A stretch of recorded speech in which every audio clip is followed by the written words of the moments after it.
तो हेलो बच्चों, आज हम आपको पढ़ाएंगे कक्षा 11 प्रश्नावली 2 संबंध एवं फलन की प्रश्नावली 2.1 क्वेश्चन नंबर 9 व 10। जो अपनी इस प्रश्नावली का आखिरी क्वेश्चन है, हम उसके बारे में चर्चा करेंगे।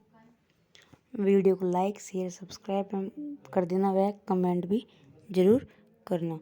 तो हम एक साथ इस पर 2 क्वेश्चन करने वाले हैं। पहला क्वेश्चन जो 9वां क्वेश्चन है वो हमसे क्या बोल रहा है, हम उस पर पहले ध्यान देते हैं। 9वां क्वेश्चन बोल रहा है हमसे, मान लीजिए कि दो समुच्चय NOP बराबर 3 दे दिया और NOB बराबर दे दिया 2।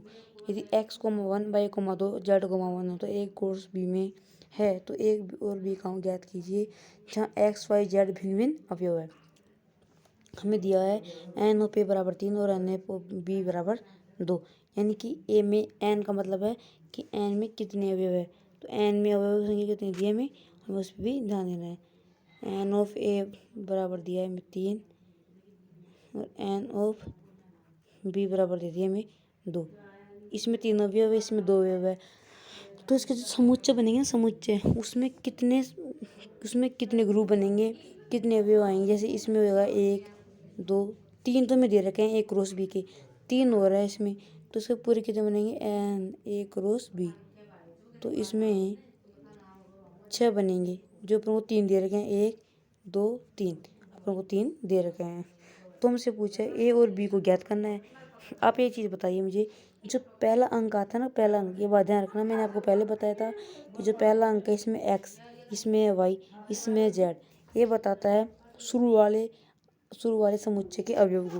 तो n ऑफ A को बताएगा ये, किसको, A के समुच्चय कौन कौन से हो गए। ये बराबर हो गया x y z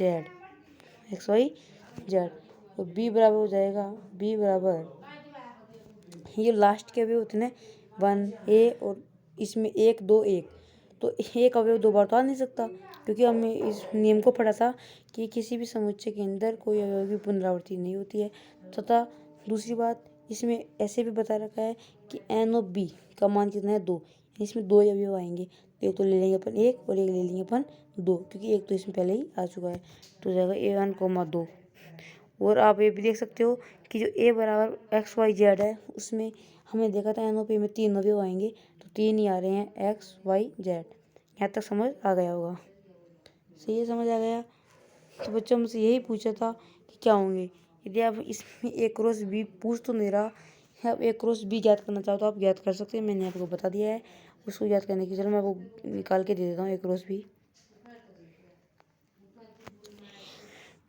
B हो जाएगा x, 1, इसका ले लेंगे अपन x, इसका ले लेंगे 1, पीस के x को वापस ऐसे कैसे रखेंगे, इसके ले लेंगे 2, सही है। पीस के y को लेंगे y1, y2,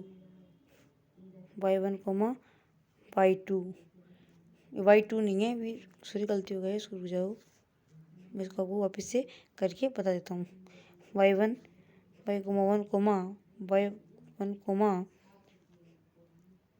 y2, सही है।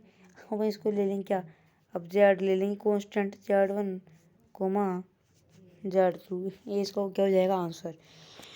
पर को इतना ही पूछा था, अपन ने वो बता दिया है। अब अपना है 10वां क्वेश्चन अपन करने वाले हैं, तो आप 10वें क्वेश्चन पे ध्यान दीजिए।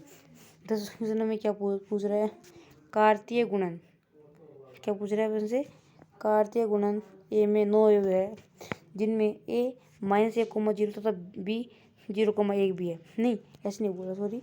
कार्तीय गुणन A क्रॉस A में 9 अवयव है, यानी 9 अवयव है। तो A क्रॉस A में 9 अवयव है, तो n ऑफ A में कितने अवयव जाएंगे, n ऑफ A में हो जाएंगे 3 और n ऑफ दूसरे वाले A में हो जाएंगे 3। जब भी तो n A क्रॉस A 9 हो रहा है, दिमाग लगाइए, जब भी तो n क्रॉस A कितना हो रहा है 9। अपन जैसे इसमें किया था n ऑफ 3, n ऑफ 2, तो 3 और 2 6 हो गया था। ऐसे ये पूछ रहा है। इनमें से अपने को दो तो दे दिया, 1 और 2 तो दे दिया, पूरे कितने 9, हमें 7 और ज्ञात करने हैं, 7 और है। समुच्चय A ज्ञात कीजिए, समुच्चय A को ज्ञात करना है। पहले तो हमें क्या है, समुच्चय में कितने अवयव आएंगे 3, इसके 3 अवयव ज्ञात करने हैं तथा A क्रॉस A के शेष अवयव भी ज्ञात कीजिए। शेष अवयव का मतलब है कि -1 और 0 और 1 तो दे चुका है हमें 2, तो हमें 7 और ज्ञात करने हैं। तो चलो इसको अपन अगले नेक्स्ट पेज पे ज्ञात करते हैं। तो हमें क्या ज्ञात करना है ये भी देखते हैं। ये जान दो कि हमें दिया गया है क्या है -1,0। हमें क्या दिया हुआ है -1,0 दिया हुआ है।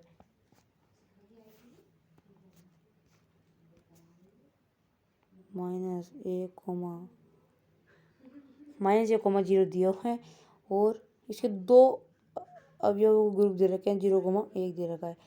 ये क्या है दिया गया है हमें।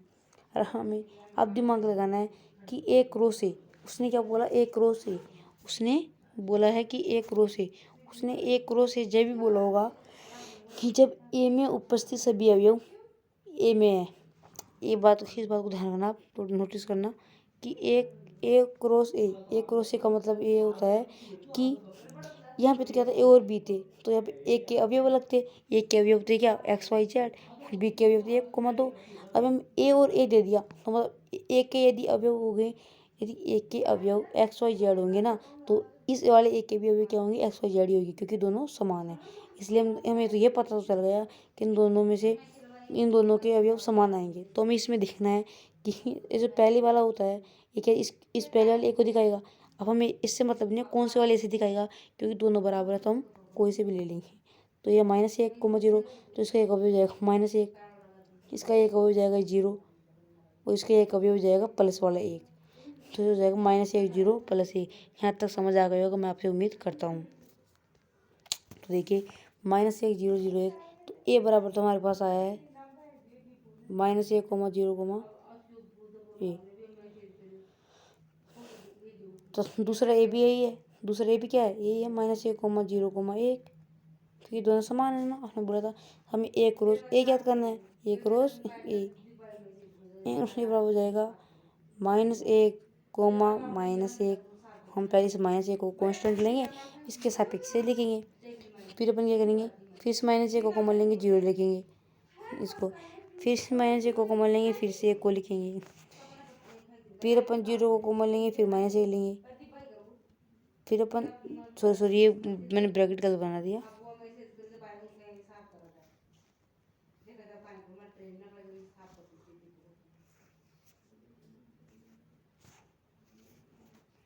ये देखिए मैं इसको यहाँ पे कर देता हूँ 0, -1 यहाँ पे हो जाएगा 1, ए छोटा ब्रैकेट है ना -1, -1, -1,0 -1, हो जाएगा अपने पास ए।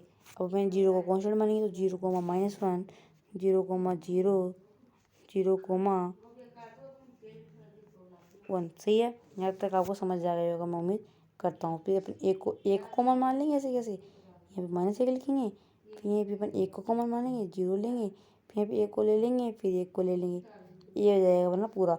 अब आप इसमें देख सकते हो पूरे के पूरे 9 के 9 अवयव बन रहे हैं। पहला हो गया इसका 1, 2, 3, 4, 6, 7, 8 और 9 सही है। एक है 1,1 है ना ये दिख रहा नहीं है तो उसको मैं इरेज करके वापिस से लिख देता हूँ आपके लिए। किसके लिए भाई लोग मैं आपके लिए कर रहा हूँ ना। तो हो जाएगा ये क्या हो जाएगा सॉरी गलती हो गई 1,1। अरे ऐसे कैसे जाएगा। मैं आशा करता हूँ कि आपको ये वीडियो समझ आई होगी। इससे हमारी प्रश्नावली 2.1 पूरी हो चुकी है। आप यदि आपको ये सवाल समझ नहीं आए तो आपको मेरे पहले वाले लेक्चर को ज़रूर देख लेना है। प्रश्नावली 2 के जो पहले वाला लेक्चर उसमें मैंने आपको बता रखा है कैसे कर्मित गुणन किया जाता है कैसे क्या किया जाता है। तो मैं आशा करता हूँ कि आपको ये वीडियो समझ आया होगा। आप इसके एक बार स्क्रीनशॉट ले सकते हो देख लीजिए। हमें समझने से मतलब है इसको देख लीजिए। ओके थैंक्स फॉर वॉचिंग धन्यवाद।